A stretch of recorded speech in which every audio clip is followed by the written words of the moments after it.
మీ కుటుంబ శాంతి, ఆరోగ్యం, ఆర్థిక అభివృద్ధి కోసం రుద్రాక్ష మహాపూజలో తప్పక పాల్గొనండి. ఇప్పుడే నమోదు చేసుకోండి. నమస్తే రమ్మగారు. నమస్తే జయ. గుండు భీమన్న సిరీస్ చేస్తున్నాం రమ్మగారు. ఒక ముసలి బిచ్చగాడు దొరికాడు భీమన్నకి. ఆయన సాధువుగా భావించేశాడు. కుర్రాడు ఏం చేశాడు, ఈయన మహాసాధువు, ఈయన దగ్గర నేను చాలా నేర్చుకున్నాను, నీ భీమన్నని అంటించాడు. అక్కడి నుంచి భీమన్న చెప్పాడనమాట కుర్రాడు, ఇవాళ నుంచి వీడు సేవ చేస్తాడు గురువు మీకు అని. సరే ఆయన అన్నాడు బిచ్చగాడు, మన దగ్గర సేవ చాలా సింపుల్ నాయనా, ఏమీ లేదు, మనకు కొన్ని సామాన్లు ఉన్నాయి, సామాన్లు జాగ్రత్తగా చూసుకో, తర్వాత నన్ను కర్ర పుచ్చుకుని నడిపిస్తే చాలు. ఒక కర్ర ఉంది, ఆ కర్రకి అవతల చివరో కొంకి యువతల చివరో కొంకి ఉన్నాయి. వెనకాల కొంకి ఆయన పట్టుకుంటాడు, ముందు కొంకి నడిచేవాడు పట్టుకోవాలన్నమాట. ఓహో. అక్కడి నుంచి సామాన్లు ఏమున్నాయి, తట్ట బుట్ట, చెంబు తపేల, తర్వాత లోట గరిట కర్ర, అవే సామాన్లు. తర్వాత నువ్వు నడిచేటప్పుడు నువ్వు మధ్యలో ఆగక్కర్లా, నీళ్లుంటే నీళ్లు గురు అని చెప్పాలి, రాయి ఉంటే రాయి అని చెప్పు. నువ్వు నా కోసం ఆగక్కర్లా, నా చేయి పుచ్చుకుని నడిపించక్కర్లా, నువ్వు నీళ్ళు అని చెప్తే నేను నీళ్ళలో ఎలా నడవాలో నాకు తెలుసు అన్నాడు. బాగుందిగా. సరే వీటి సామాన్లన్నీ చూసుకున్నాడు, తట్ట బుట్ట ఉన్నాయి, తర్వాత చెంబు తపేలా ఉంది, లోట గరిట ఉన్నాయి, కర్ర ఏమో ఆయన చేతిలో ఉంది. సరే ఈ సంచి ఈ బుట్ట ఎత్తి నెత్తి మీద పెట్టుకుని ఆయన కర్ర పుచ్చుకుని నడవటం మొదలెట్టాడు. వెనకాల కర్ర ఆయన పుచ్చుకున్నాడు, నడిచొస్తుంటే మధ్యలో ఆగాడు. ఎందుకు ఆయన ఆగక్కర్లేదని చెప్పే కదంటే, నీళ్లు గురువు అన్నాడు. నీళ్ళ, సరే నీళ్ళల్లో ఎవరైనా నడుస్తున్నారా అని అడిగాడు బిచ్చగాడు. అడిగితే ఆవులు నడుస్తున్నాయి గురు అని చెప్పాడు. సరే అయితే మనకంటే ఆవులు నడుస్తున్నాయి అంటే అవి మునగవన్నమాట. బిచ్చగాడి తెలివితేటలు కళ్ళు లేని వాళ్ళు అందులకి భగవంతుడు ఒక తెలివి పెడతాడు. ఆవులు నడిచి అవతలకి వెళ్ళిపోతున్నాయి అంటే మనం కూడా నడిచి వెళ్ళిపోగలం, ముందు ఎలాగో వాడు పట్టుకుంటాడు. అక్కడి నుంచి సరేనన్నాడు. ఆ వెనకాల ఆయన కర్ర పుచ్చుకున్నాడుగా, వీడు నడుచుకుంటూ పోయాడు నీళ్ళలోకి. ఇద్దరు నీళ్ళల్లో నడుస్తుంటే ఏమైంది, వీడికి భీమన్న కాలికి ఒక రాయి తగిలింది. రాయి గురు అన్నాడు కానీ ఏం చేశాడు, ఆ దబిక్కిని ముందుకు పడ్డాడు. ఓహోహో. బుట్ట వీడి ఎత్తి మీదే ఉంది కానీ వీడు కర్ర వదిలి పెట్ట నీళ్ళలో పడంగానే ఆ కొంకితో లాగబడి ఆ బిచ్చగాడు గస్తా నీళ్ళలో పడిపోయాడు. ముందు పడితే ముందువాడు పడిపోయాడు అనుకో, వీడిని పట్టుకుని ఉన్న వెనకవాడు ఆటోమేటిక్గా పడిపోతాడు. వీడు కంగారు పడి లేచి బుట్ట తట్ట మళ్ళీ అన్ని సరి చూసుకుని సామాన్లు ఎత్తి మీద పెట్టుకున్నాడు, కొంకి పుచ్చుకున్నాడు, కర్ర పుచ్చుకున్నాడు. కర్ర వెనకాల బిచ్చగాడు లేడనే విషయం చూసుకోలేదు. ఈ బిచ్చగాడు నీటి ప్రవాహానికి కొట్టుకుపోయాడు. ఆయన నీళ్ళలో పడ్డాడట. కళ్ళు కనపడితే వేరే వ్యవహారము, పైగా ఆదాట్న నీటిలో పడేసరికల్లా ఏమవుతుంది, కంగారు వస్తుంది. నీళ్లు లోతు లేవు, మనం నడవగలిగేంత ఉన్నాయి అనేది చూసిన వాడి వ్యవహారం వేరు, చూడలేని వాడి వ్యవహారం వేరు. పాపం ఆయన ప్రవాహానికి ఓ పక్క కొట్టుకుపోయాడు, చిన్న నీరు కాలవది. ఈయన వీడేం చేశాడు, ఈ కర్ర పుచ్చుకుని వెనకాల మనిషి ఉన్నాడు అనుకుని నడుచుకుంటూ వచ్చేసి చూసేసరికల్లా ఏమైంది, వెనకాల ఎవరో పట్టుకున్నారు. ఈ సంచి వీడు కింద పడ్డాడు కదా, బుట్ట పడేసరికల్లా బిచ్చగాడి వెనకాల ఆయన సంఖకి ఒక జోలు ఉంది బిచ్చగాడిక.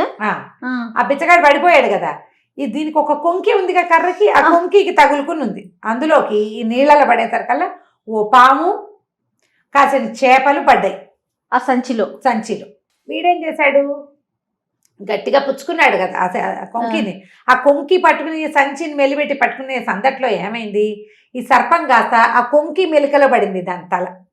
అది పైకి రాబోయింది. వీళ్ళు లేవదీసి ఆ కర్ర మెలిపెట్టి పుచ్చుకునేటప్పుడు ఆయన పుచ్చుకోలేడు, ఆయన గుడ్డివాడు అనే ఇంగితం లేదు, వీడు బ్రెయిన్ తక్కువవాడు కదా. ఆ మెలికలో పడి పాము ఇట్లా పడగెత్తింది, ఆ మెడ పట్టేసేసింది, అది అట్లాగే చచ్చిపోయింది. ఓహో.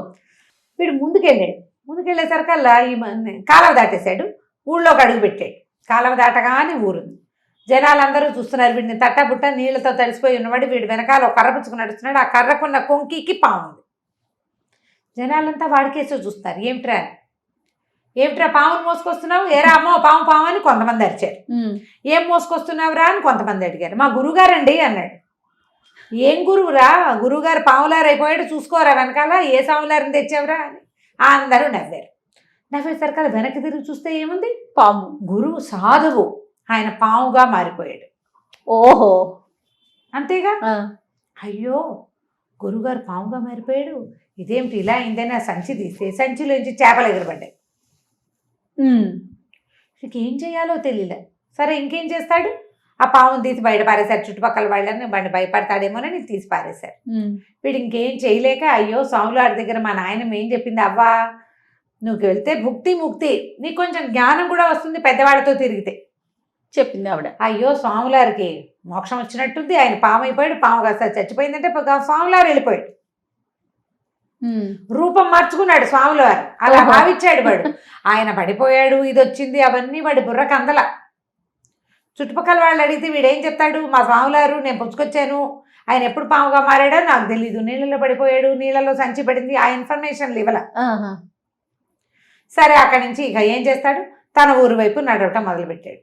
మొదలుపెట్టేసరికల్లా కొంత దూరం వెళ్ళేసరికి కాలం ఒడ్డున ఈ కాలంలో పడిపోయాడే సన్యాసి, ఇది గుడిపిచ్చగాడు, ఆ ముందుకు వెళ్ళాక రేవు దొరికి ఆయన లేచి ఇచ్చి రేవులో కూర్చున్నాడు.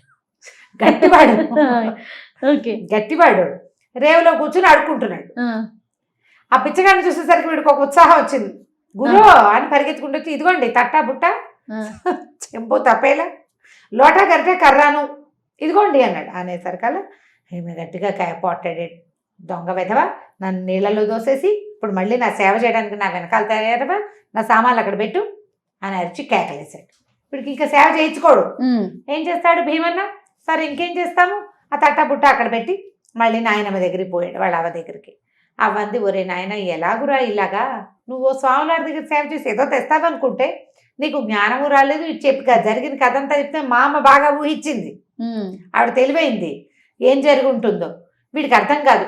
నా స్వాములారు వేషం మార్చుకున్నారు, ఆ వేషంలో చచ్చిపోయారు, మళ్ళీ అక్కడ ప్రత్యక్షం అయ్యారు, స్వాములారు మహత్తు కలిగి ఉన్నాడని భావిస్తున్నాడు అంతే. మరి సరే ఏమైంది, కొద్ది రోజులు గడిచాయి. ఆ ఊళ్ళో ఒక మంచి శ్రీమంతుడు ఉన్నాడు. శ్రీమంతుడి దగ్గర ఒక పనివాడు ఉన్నాడు. ఆ శ్రీమంతుడికి పని పాట ఏం లేదు. ఆయన పొద్దున్న తినేసి పడుకునేవాడు, మధ్యాహ్నం లేచి మళ్ళీ ఏదో కాస్త తినేసి మళ్ళీ పడుకునేవాడు, రాత్రి మళ్ళీ తినేసి పడుకోవటమే. ఆయనకి ఏమీ పని పాట లేదు, బోల్డ్ డబ్బులు ఉన్నాయి. వంటవాడిని పెట్టుకున్నాడు. వండటం తప్పిస్తే ఇంకేం పని లేకపోవడంతో వంటవాడు కూడా కొంచెం బలిసాడు. నేను ఒక్కడనే చేయలేకపోతున్నానండి, ఇంకో మనిషిని పెట్టుకుంటానని శ్రీమంతుడిని అడిగాడు. ఆయన పెట్టుకోమన్నాడు. అప్పుడు ఆ వంటవాడు ఏం చేశాడు, వీళ్ళింటికి వచ్చి, ఏమమ్మా నాకు ఒక కుర్రాడు కావాలి పని సాయానికి, పై పనులకు సహాయం లేదు, మరి మీ ఇంట్లో పిల్లాడు ఉన్నట్టు కదా పంపిస్తావా అన్నాడు. సరే ఈవిడేమో మనవని అడిగింది, ఏరా భీమన్న పోనీ శ్రీమంతుల ఇంట్లో పని చేస్తావా అని అడిగింది. సరే పనే కదా మనకు కావాల్సింది, డబ్బులు వస్తాయి, సరే చేస్తానన్నాడు. పోయి వాళ్ళ ఇంట్లో చేరాడు. ఈ శ్రీమంతుడు ఏమిటి, పొద్దున 10 గంటలకి పలహారం చేసి పడుకుంటాడు, లేదా అన్నం తిని పడుకుంటాడు. అన్నాలే తింటాడు 10-10:30 కల్లా.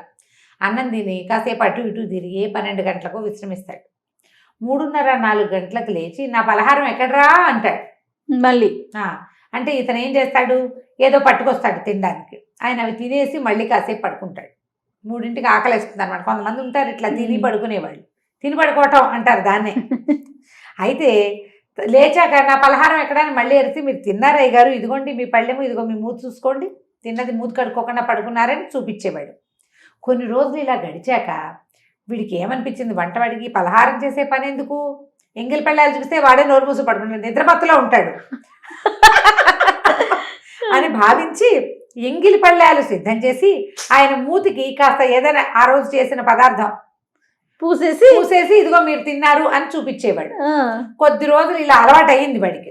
ఆయనకి ఆకలి కాదు, ఆ వేళకి లేచి ఏదైనా తినాలని ఒక పాయింట్, పైగా వెంటనే నిద్రపోతాడు.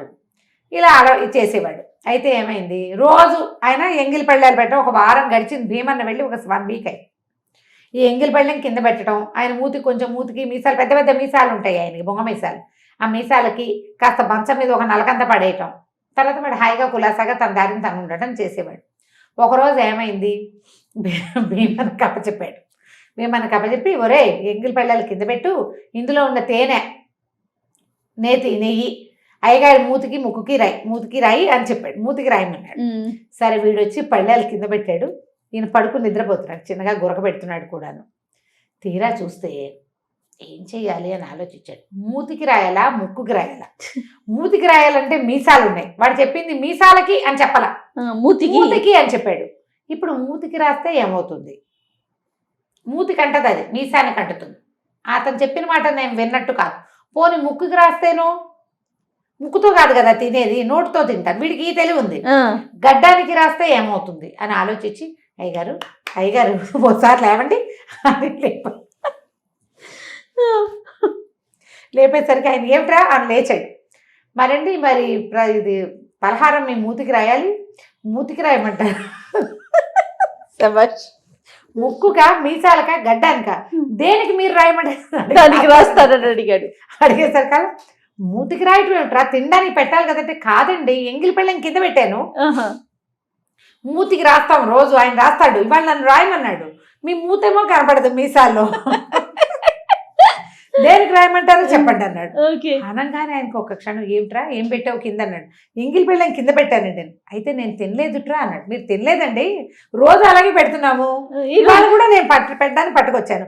సందేహం వచ్చింది, అడగాలి కదా చూడండి, మరి సందేహం గురించి చేసుకోవద్దు, అందుకని మిమ్మల్ని లేపడితే మీరు చెప్తే మూతికి రాయమంటారు, మీసానికి రాయమంటారు, ముక్కుకో గడ్డానికో రాయమంటే అక్కడ రాస్తారండి అన్నాడు. అనగానే ఆయనకి వెంటనే తన వంటవాడు చేస్తున్న మోసం అర్థమైపోయింది. అక్కడి నుంచి ఆశ్చర్యగా అని లేచి ముందు వంటవాడిని చెడామడా రెండు కొట్టాడు. వంటవాడికి ఎవరు లోకువా, భీమన్న లోకువా. అంతే కదా. వారం రోజులు పనిచేసిన జీతం ఇవ్వకుండా 2 దెబ్బలు కొట్టి, వెదవా నా జీవిక పాడు చేసేసావు నీ వల్ల అని కొట్టి తరిమేశాడు. మళ్ళీ భీమన్న యథాప్రకారం దగ్గరికి వచ్చాడు. ఇప్పుడు సందేహ నివృత్తి అయిపోయింది. ఇప్పుడు వచ్చేసారి అతను ఏం చేయబోతాడో మళ్ళీ వచ్చే భాగంలో తెలుసుకుందాం. తప్పకుండా అండి. నమస్తే రమగారు. నమస్తే.